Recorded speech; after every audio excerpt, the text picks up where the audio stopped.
Hello viewers, welcome to my YouTube channel. हम पढ़ रहे हैं class 10 maths chapter 5 AP arithmetic progression. इसका इंट्रोडक्शन मैं करवा चुकी हूँ। आज हम कर रहे हैं एक्सरसाइज 5.1। इसका फर्स्ट क्वेश्चन है, मैं बुक में से स्टेटमेंट रीड कर देती हूँ एक बार। The taxi fare after each kilometre when the fare is 15 rupees per for the first kilometre and 8 for the each additional kilometre. हमें कहा है कि जो टैक्सी है उसका जो फर्स्ट किलोमीटर है, for first kilometre we can pay 15 rupees. पहले किलोमीटर के लिए हमें 15 रुपए पे करने हैं। उसके बाद हर एक किलोमीटर के लिए 8 रुपीज पे करने हैं।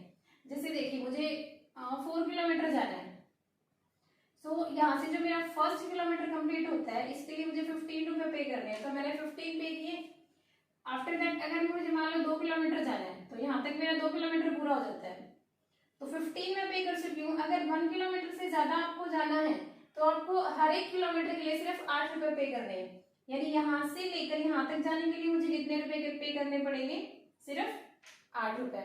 अगर मैं 3rd किलोमीटर जाती हूँ, यहाँ तक मेरा 3 किलोमीटर हो जाता है, सो यहाँ से यहाँ तक के लिए मुझे फिर से 8 रुपीज पे करने हैं। नेक्स्ट यहाँ से यहाँ तक मेरा 4 किलोमीटर हो जाता है, तो यहाँ से यहाँ तक के लिए मुझे फिर से 8 रुपीज पे करने हैं। यानी कि सिर्फ फर्स्ट किलोमीटर के लिए हम 15 रुपीज पे करें। आफ्टर दैट पर किलोमीटर वी हैव टू पे ओनली ₹8। सो देखिए, फर्स्ट किलोमीटर के लिए मैंने कितना पे किया? 15। सेकंड के लिए मैं कितना करूंगी? 15 और 8 यहाँ तक, तो 15 और 8 23। नेक्स्ट यहाँ तक मैं 23 पे कर चुकी हूँ। अगर मुझे 3 किलोमीटर जाना था तो 23 और 8 31। नेक्स्ट अगर मुझे यहाँ से यहाँ तक जाना है, आगे मैं फिर से 8 रुपए पे करूंगी, तो ये कितना हो गया? 39 हो गया। इसी तरह से अगर मुझे आगे भी जाना है तो मैं हर बार 8 रुपीज पे करूंगी। सो क्वेश्चन के स्टेटमेंट में हमसे क्या पूछा गया था? In which of the following situations does the list of number involve make an arithmetic progression and why. इसने पूछा है कि इसमें से कौन सी स्टेटमेंट ऐसी है जो कि अरिथमेटिक प्रोग्रेशन बनाती है और क्यों बनाती है। अब देखिए, यहाँ से मेरा फर्स्ट वन 15। एपी के लिए क्या कंडीशन थी कि दी हुई सीरीज में जो कॉमन डिफरेंस है वो इक्वल होना चाहिए। तो यहाँ से मैं दिख ही रहा है वैसे तो कि मैंने पहले 15 दिए, उसके बाद 8 बढ़ रहे हैं, फिर 8 रुपए बढ़ रहे हैं, उसके बाद फिर से 8 रुपए बढ़ रहे हैं, तो 8 का डिफरेंस हुआ ना अगर हम देखें तो क्वेश्चन में। तो यहाँ से फर्स्ट मेरा 15 है, that means a is equal to 15। अब अगर मुझे डिफरेंस देखना है, सो डिफरेंस क्या आएगा मेरे पास? 23 माइनस 15। हम डिफरेंस ऐसे ही तो फाइंड आउट करते हैं। a2 माइनस में a1 is equal to a3 minus में a2। इसी तरह से तो 23 माइनस 15 ये मेरे पास क्या आएगा? 80 आएगा। अगर उसके बाद जब डिफरेंस में देखूं तो 31 माइनस 23 ये भी 8 और ये भी 8। सो ये जो क्वेश्चन है ये मेरा एपी में है। और क्यों एपी में है? Because their common difference is equal. Because its common difference is equal। ये हमारा फर्स्ट क्वेश्चन है। अब हम करते हैं इसका second question. Now this is our second question. कुछ पार्ट मैंने लिखा हुआ है बोर्ड पे ताकि वीडियो थोड़ी छोटी बन जाए।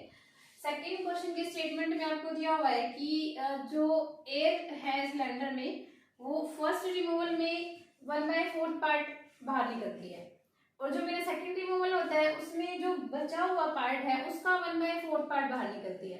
अब देखिए, हम मान लेते हैं कि जो सिलेंडर में प्रेजेंट में जो एयर है वो V है, V मीटर क्यूब है। सो फर्स्ट जो मेरा रिमूवल है वो क्या है? जितनी भी उसमें एयर है उसका 1/4 पार्ट जो है वो बाहर निकलता है।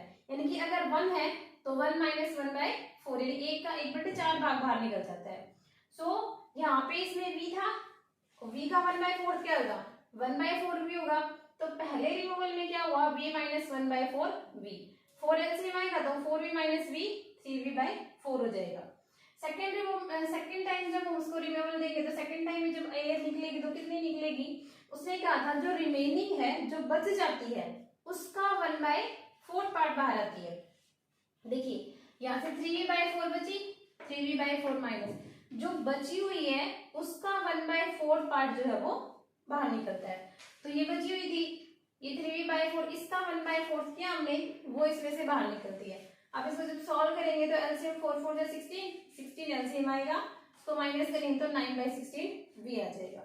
अब हम एक सीक्वेंस बना लेते हैं, एक पे अगर मेरी बनेगी सो ये क्या बनेगी v 3v/4 9v/16 ऐसे ही आगे बनेगा कुछ ना कुछ।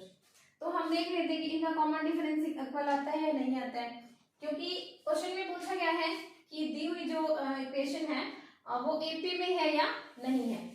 सो देखिए अब एपी के लिए मुझे क्या चाहिए, कॉमन डिफरेंस इक्वल होना चाहिए, और कॉमन डिफरेंस हम कैसे फाइंड आउट करते हैं, a2 माइनस में a1 और a3 माइनस में a2। अब जब हम इसको ऐसे माइनस करेंगे तो हमारे पास क्या आएगा, यहाँ से 3v/4 माइनस v, ये इक्वल आना चाहिए किसके, 9v/16 माइनस 3v/4 के। अब यहाँ से दोनों कैंसिल तो मेरे पास 4 ही आना है, तो 3v माइनस में v, यहाँ से क्या बचेगा, सॉरी 3v माइनस में 4v, तो माइनस v/4।